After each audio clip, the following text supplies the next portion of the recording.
De nouvelles émotions ont surgi dans la conscience de Riley. Joie et son équipe ont été renvoyés et doivent retrouver leur chemin pour que la jeune fille puisse faire face à la phase turbulente de l'adolescence.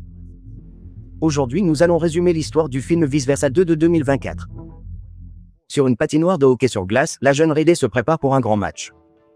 À ses côtés se trouvent ses parents aimants et ses émotions primaires, joie, tristesse, peur, colère et dégoût, qui contrôlent tout depuis le quartier cérébral de son esprit. Le match commence enfin et Riley maîtrise déjà le palais de hockey sur glace. Avec l'aide de colère, la jeune fille intensifie sa volonté de gagner et dribble toutes les joueuses de l'équipe adverse. Grâce à cela, elle se retrouve seule face à la gardienne et réussit à marquer le premier point du match. Peu de temps après, cependant, elle tente de marquer l'une des joueuses adverses, mais commet une faute grave et doit rester sur le banc pendant quelques minutes. En attendant de revenir, Joie se remémore la croissance de Riley. Aujourd'hui âgée de 13 ans, la jeune fille est devenue une fille aimante. Une élève dévouée et une amie fidèle pour ses nouvelles amies Brie et Grace. Quelques minutes plus tard, Riley retourne au jeu alors que le score est à égalité. Elle s'approche du but adverse, mais l'une des joueuses est serrée. Néanmoins, avec une grande habileté et l'aide de Joie, elle passe le palais à sa coéquipière qui marque le point de la victoire. Grâce à ce match, Riley et ses amis impressionnent une entraîneuse professionnelle de hockey. Elle les invite à un camp où elles pourront jouer pour des équipes professionnelles. Plus tard, Riley et ses parents célèbrent le match, mais la jeune fille n'est pas sûre d'elle à cause de la faute qu'elle a commise. Joie décide donc d'activer sa toute nouvelle machine, un aspirateur capable d'envoyer les souvenirs désagréables aux confins de son esprit.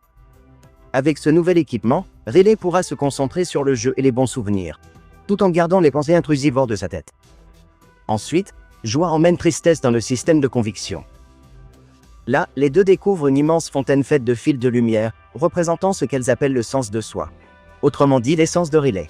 Finalement, les émotions vont se reposer après une longue journée de travail. Cependant, tout le monde est réveillé par une nouvelle alarme sur le panneau de contrôle appelé puberté.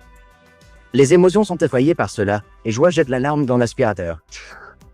Quelques minutes plus tard, plusieurs ouvriers apparaissent et commencent à détruire toute la salle de contrôle. Ils disent qu'ils doivent agrandir l'endroit pour accueillir de nouvelles émotions et modifier le centre de commande.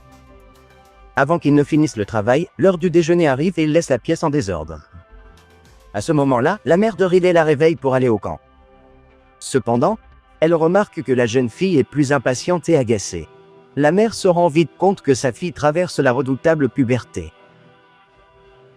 Les émotions de Riley tentent de contourner cela, mais réalisent que les boutons du panneau de contrôle sont plus sensibles, rendant la jeune fille plus réactive. Quelques heures plus tard, alors que tout le monde se prépare pour le voyage, Riley parle à Brie et Grace de la chance d'être entraînée par la copro. Cependant, ses amis lui avouent qu'elle change d'école et que ce sera leur dernier week-end ensemble. La jeune fille est attristée, mais avant qu'elle ne puisse y penser davantage, tout le monde arrive au camp. Alors que ses amis l'attendent, Riley rencontre Valentina, capitaine de l'équipe de hockey sur glace. Elle est excitée de la rencontrer et ses émotions essaient de gérer la situation. Mais elle amène la jeune fille à agir étrangement. À ce moment-là, le panneau de contrôle devient tout orange et une nouvelle émotion apparaît, anxiété. Bien qu'hystérique et paranoïaque, anxiété aide Riley dans cette nouvelle phase. Avec elle, trois autres émotions apparaissent. Envie, sous la forme d'une petite fille. Embarras, un grand gaillard fort mais très timide. Et ennui, une adolescente rebelle qui contrôle tout avec son téléphone portable. Bien que les nouvelles émotions soient amicales, joie et anxiété ne sont pas d'accord sur la façon d'aider Riley. L'une pense à l'instant présent, tandis que la nouvelle émotion s'inquiète de l'avenir et imagine des scénarios dans lesquels tout peut bien ou très mal se passer. Pendant que les deux cherchent un accord, Riley se rend au vestiaire des filles, où elle retrouve Brie et Grace. Quelques secondes plus tard, l'entraîneuse arrive pour débuter un entraînement intensif.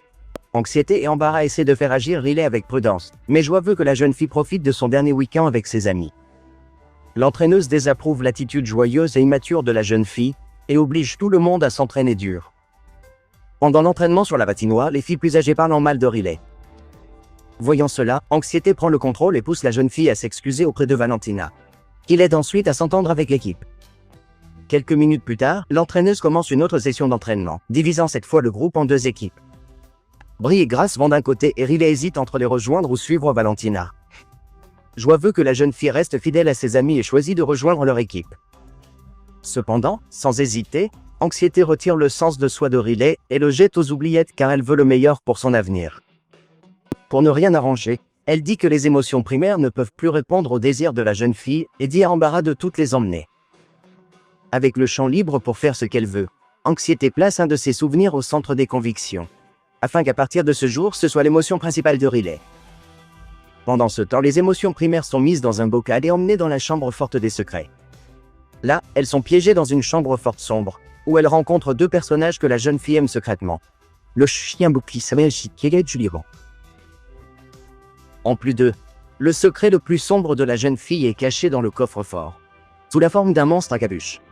Le sombre secret réussit à libérer les émotions du bocal et peu après, Bluffy sort de la dynamite de sa banane et libère tout le monde de la chambre forte. Cependant, le sombre secret décide de rester car il ne peut pas être révélé. À ce moment-là, les gardiens de la banque réalisent la tentative d'évasion et se lancent à la poursuite pour les arrêter. Le guerrier Lance accepte de les protéger en échange de sa libération. Il utilise sa technique spéciale de roulade. Mais les gardes esquivent facilement. Heureusement, Lance sort un seau avec une raclette qui frappe l'un des gardes et celui-ci ouvre accidentellement l'un des coffres. Ses collègues essaient de l'aider, mais il s'attire encore plus d'ennuis et l'homme confus se retrouve accidentellement coincé dans le coffre. Après cela, Joie et les émotions primaires s'enfuient, mais la police de l'esprit de Riley continue de les poursuivre. Le groupe se dirige alors vers les confins de l'esprit de Riley car ils doivent récupérer le sens de soi de la jeune femme et le remettre dans la salle de contrôle. Le lendemain matin, Anxiété contrôle l'esprit de Riley et la fait se réveiller très tôt pour s'entraîner. Valentina arrive peu après et Envie aide la jeune fille à socialiser en lui posant des questions sur sa vie. Quelques minutes plus tard, l'équipe arrive, y compris Brie et Grace. Mais Riley ne leur prête guère attention. Au même moment, Joie et ses amis atteignent le fleuve de la conscience. Un cours d'eau qui peut les mener à leur destination. Cependant, Tristesse rappelle à tout le monde qu'ils ne peuvent prendre le sens de soi de Riley que si quelqu'un est chargé de le tirer à travers l'aspirateur. Joie lui suggère de prendre un tube pendant que les autres empruntent un autre chemin. Plus tard, Anxiété prend le contrôle de la vie de Riley et crée divers souvenirs, qui sont transférés au système de conviction. Grâce à cela, un nouveau sens de soi, dominé par les nouvelles émotions, est généré dans l'esprit de la jeune fille. Malgré cela, Riley réussit en sport et se fait de nouvelles amies avec Valentina et ses coéquipières. À la fin de la journée, elles passent du temps ensemble. À ce moment-là, l'une des filles demande quel genre de musique Riley aime. Mais ni Anxiété ni Envie ne connaissent la réponse, car elles ne sont dans son esprit que depuis peu de temps. Les deux activent le tunnel pour récupérer de vieux souvenirs, jusqu'en Tristesse grimpe. Elle est aspirée dans la salle de contrôle avec les souvenirs. Mais heureusement, il recouvre Tristesse qui passe inaperçue aux yeux des nouvelles émotions. Après de nombreuses recherches dans les souvenirs, Anxiété et Envie trouvent un groupe que Riley aime depuis l'enfance. Cependant, les filles plus âgées trouvent ce groupe trop enfantin. Et, pour la première fois, la jeune fille répond sarcastiquement. Ce nouveau sentiment sème le chaos dans le monde de l'esprit, juste au moment où Joie et ses amis s'apprêtaient à traverser le lac. Un immense cratère apparaît devant eux, et les quatre doivent sauter en arrière sur la terre ferme avant de tomber d'une énorme falaise. Sauvés du danger, les émotions primaires tentent d'obtenir l'aide de deux ouvriers de l'autre côté du cratère pour les sortir de là avec leur grue. Malheureusement, ils refusent tous deux de les aider. Comme si cela ne suffisait pas, dans le monde extérieur, Brie et Grace surprennent la conversation et disent que Riley a toujours aimé le groupe dont elle se moque. Pour ne pas ternir sa réputation auprès des filles de l'équipe, elle feint le sarcasme, ouvrant d'autres cratères dans son monde mental. Blessés, ses amis s'en vont. De retour dans l'esprit de Riley, les émotions primaires cherchent un moyen de récupérer le sens de soi de la jeune fille. Elles atteignent les souvenirs à long terme, mais l'endroit est un labyrinthe. Joie essaie d'utiliser un ascenseur pour se repérer et trouver le bon chemin. Le problème est qu'elle ne peut pas contrôler l'ascenseur, ce qui pousse dégoût, colère et peur à se plaindre de tout ce qui s'est passé et à en rejeter la faute sur Joie. En entendant les accusations de ses amis, Joie perd son sang-froid et laisse éclater toute la frustration qu'elle ressent de ne pas pouvoir aider Riley en ce moment. Peu après, Joie fond en larmes en réalisant qu'elle a peut-être perdu sa fonction importante au profit d'Anxiété. Réalisant que l'émotion la plus forte de Riley s'est défoulée, ses amis décident de la soutenir. Colère saisit l'aspirateur à souvenir de deux ouvriers proches et active la marche arrière. Grâce à cela, les émotions s'accrochent à l'aspirateur, qui les propulse au sommet du grand labyrinthe. Avec une meilleure vue de l'arrière-pensée, Joie et ses amis suivent le chemin pour récupérer le sens de soi de Riley. Pendant ce temps, dans la salle de contrôle, Anxiété et Envie se préparent pour le grand match du lendemain. Si tout se passe bien, Riley intégrera l'équipe professionnelle. Les deux travaillent sur le panneau de contrôle, tandis qu'Ambara remarque une présence étrange dans la pièce. Après quelques recherches, il trouve Tristesse qui consultait les manuels de l'esprit de la jeune fille pour savoir quoi faire. Quand elle se rend compte qu'elle a été découverte, elle demande à Ambara de ne pas révéler sa présence. À sa grande surprise, le grand gaillard non seulement garde le secret, mais apporte plus de manuels pour aider Tristesse et la garder cachée. Loin de là, Joie trouve Imagiland, l'endroit où toutes les pensées créatives de Riley sont créées. Cependant, tout est très différent, y compris le fort d'oreiller, qui est devenu plus orange que d'habitude. En explorant davantage l'endroit, le groupe se rend compte qu'Anxiété utilise le lieu de l'imagination pour créer des scénarios pessimistes dans l'esprit de Riley. Leur but est de rendre la jeune fille de plus en plus inquiète de ce qui pourrait arriver pour qu'elle donne tout dans le match. Cependant, cela rend Riley plus nerveuse et elle n'arrive pas à dormir. Pour arrêter cela, Joie profite du fait qu'un des ouvriers a quitté son bureau et dessine plusieurs images avec des images mentales positives. Dégoût, colère et peur font de même et grâce à cela, la jeune fille a des visions plus optimistes du match de demain. Cependant, Anxiété se rend vite compte que quelque chose ne va pas et en déduit que Joie est derrière tout ça. L'émotion ordonne à la police de l'esprit de capturer les envahisseurs, mais Joie ne se laisse pas décourager et convainc tout le monde que les pensées négatives ne font que nuire à Riley. Elle dit aussi que la jeune fille a besoin d'être optimiste pour pouvoir réaliser ses rêves sans avoir à se sentir mal. Convaincus par les paroles de Joie, les concepteurs décident de créer diverses projections optimistes de l'avenir et de mettre le lieu sens dessus-dessous. Anxiété est furieuse, mais Riley réussit enfin à dormir paisiblement. Cependant, la police mentale arrive finalement et Joie doit s'enfuir avec ses amis. Quand ils arrivent au défilé des futures carrières, le groupe voit plusieurs ballons montrant les métiers que Riley veut exercer. Il s'accroche au ballon du juge de la Cour suprême et s'échappe par les airs. Pendant ce temps, Anxiété désespère, croyant que sans projection négative, la jeune fille ne fera pas l'effort de gagner le match. Elle et Envie se souviennent du carnet de l'entraîneuse, enfermée dans son bureau. Même si elle sait que c'est une infraction grave, ses émotions forcent Riley à s'y rendre pour qu'elle sache ce qu'il faut faire pour plaire à l'entraîneuse. Incapable de croire ce qui se passe, Tristesse essaie d'empêcher les nouvelles émotions de poursuivre leur plan. Pendant qu'elle réfléchit à ce qu'il faut faire, elle se rend compte qu'Ennui s'est endormie et a fait tomber son téléphone. Tristesse l'attrape et utilise une application pour contrôler le panneau, faisant regretter à la jeune fille ses actions. Cependant, Anxiété se rend vite compte de ce qui s'est passé et trouve Tristesse cachée sous le drap de lit. Elle reprend le téléphone portable, laisse Tristesse suspendue à un seau et oblige la jeune fille à suivre son plan. Riley consulte le carnet et découvre que l'entraîneuse ne la juge toujours pas prête à jouer professionnellement. Désespérée, Anxiété ordonne que des idées lui soient envoyées afin qu'elle puisse élaborer un plan pour changer cela.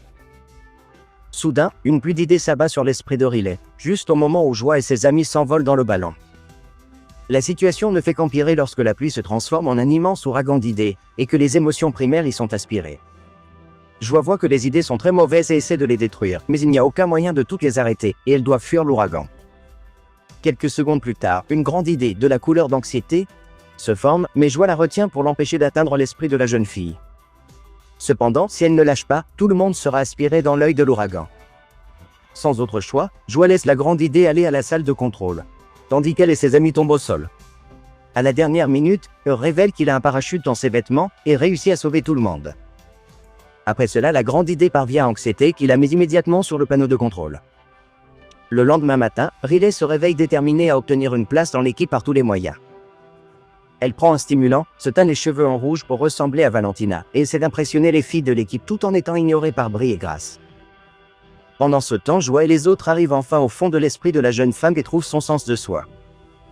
Cependant, cette essence s'efface progressivement car Anxiété vient de créer un nouveau sens de soi. Malheureusement pour elle, le nouveau sens de soi créé par Anxiété est que Riley ne se croit pas assez bonne. Ce n'était pas le résultat qu'Anxiété espérait, alors elle essaie de manipuler les commandes pour résoudre la situation. À ce moment, Tristesse, laissée à l'abandon, demande de l'aide à Embarras. Il réalise qu'Anxiété a fait une erreur et la distrait, tandis que Tristesse s'approche du panneau. Elle active alors l'aspirateur pour réabsorber le sens de soi que Joie avait récupéré. Mais Anxiété se rend compte de tout et détruit complètement l'aspirateur. Maintenant, sans aucune chance de récupérer son sens de soi, Joie perd espoir.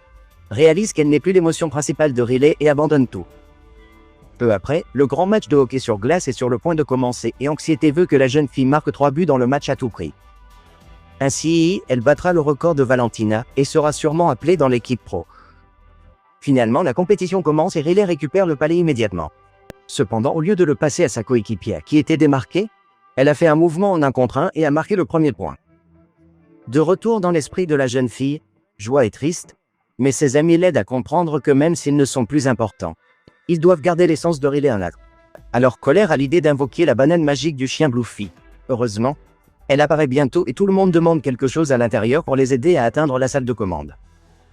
Cependant, la banane ne contient que de la dynamite, mais Joie a une idée. détruire la base retenant les souvenirs dans l'arrière-pensée et les renvoyer.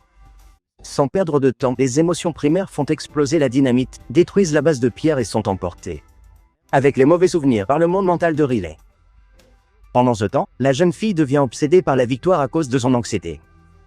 Non satisfaite, elle essaie de marquer un autre point pour obtenir le record. Mais elle n'en marque aucun. Cela la met tellement en colère qu'elle fonce vers le but adverse sans se rendre compte que son amie Grace se trouve sur son chemin. Les deux se heurtent violemment et Grace est blessée. À cause de cette faute, Riley est exclu 2 minutes. Face à cet échec, anxiété perd le contrôle. Au même moment, Joie est emportée avec les mauvais souvenirs par le cratère du sarcasme et tombe dans la mer au fond de celui-ci. Heureusement, elle et ses amis réussissent à s'immerger et l'eau les mène au système de conviction. Ils montent vite à la salle de contrôle, tandis qu'Anxiété manipule sans cesse les commandes. La colère est hors de contrôle et crée un ouragan au panneau de contrôle, effrayant les autres émotions. Embarras réalise qu'ils doivent arrêter cela et, avec l'aide des autres, tente de retirer le sens de soi créé par Anxiété. Cependant, le sens de soi ne peut être retiré pendant l'utilisation du panneau. Pendant ce temps, Riley se sent de plus en plus nerveuse avec des palpitations et une respiration rapide. À ce moment-là, Joie et les émotions primaires arrivent enfin dans la salle de contrôle. Dégoût, peur et colère aident les autres à retirer le sens de soi, tandis que Joie va voir Anxiété et lui demande d'arrêter. Triste d'avoir échoué dans sa mission, Anxiété lâche le centre de commande et Joie la sort de l'ouragan. Grâce à cela, tout le monde parvient à retirer le sens de soi et à remettre l'original de Riley en place. Cependant, cela ne suffit pas pour que la jeune fille se sente mieux. À ce stade, Anxiété s'excuse pour ses actions et se rend compte qu'aucune de ses émotions ne peut changer qui est vraiment Riley. Joie se rend alors compte que depuis le début, elle faisait la même chose qu'Anxiété, essayant de changer Riley en gardant les bons souvenirs et en séparant les mauvais dans la partie la plus cachée de son esprit. Heureusement, ils se sont retrouvés à l'intérieur du système de conviction et ont commencé à créer de nouveaux fils, constituant un nouveau sens de soi. Cependant, pour que cela soit achevé, Joie doit retirer le précédent. Elle le fait et un nouveau sens de soi, composé de toutes les émotions que Riley a jamais ressenties. Finalement, toutes les émotions comprennent que la véritable essence de la jeune fille est qu'elle, avec ses défauts et ses qualités, besoin d'aide. Alors toutes ces émotions acceptent ce nouveau sens de soi et se rassemblent dans une forte étreinte autour de lui. Grâce à cela, la jeune fille se calme enfin, au moment où Bri et Grace réalisent que leur amie ne va pas bien et s'approchent d'elle. À ce moment-là, Riley s'excuse auprès d'elles deux pour la façon dont elle les a traités, et les trois reprennent enfin leur amitié. Grace et Bri invitent alors leur amie à revenir dans le jeu, et Riley accepte. Désireuse d'être une meilleure personne, Joie voit alors son essence appelée sur le panneau de contrôle. Cela signifie que de toutes les émotions à ce moment-là, c'est la plus importante pour commander l'esprit de Riley. Heureuse de cela, Joie se rend au panneau et aide la jeune fille à jouer. Non seulement pour gagner, mais surtout parce qu'elle profite du moment, en faisant ce qu'elle aime avec les personnes qu'elle aime tant. Le lendemain, Riley, Valentina et leurs camarades attendent la décision de l'entraîneuse sur l'avenir de la jeune fille. Bien que cela suscite de vives émotions chez n'importe qui, dans le cas de Riley, ces émotions ont appris à travailler en équipe, car le plus important est de veiller sur la jeune fille. Finalement, après un message chaleureux de Bri et Grace et beaucoup d'attentes, Riley reçoit enfin la réponse de l'entraîneuse sur son téléphone portable, ce qui lui laisse un sourire aux lèvres. Plus tard, dans l'esprit, Joie se rend dans la chambre forte des secrets pour découvrir le mystère que détenait le sombre secret. Il révèle alors que Riley a brûlé le tapis du salon et y a fait un énorme trou. Joie est soulagée par cela car elle pensait que le grand secret était une situation embarrassante qui s'est produite un jour à la piscine. Cela rend le sombre secret encore plus honteux, et il se cache à nouveau dans le coffre-fort, pour ne rien révéler de plus. Alors qu'avez-vous pensé de ce film? Laissez votre avis dans les commentaires ci-dessous et si vous avez aimé la vidéo, aimez-la et abonnez-vous pour plus de résumés de films.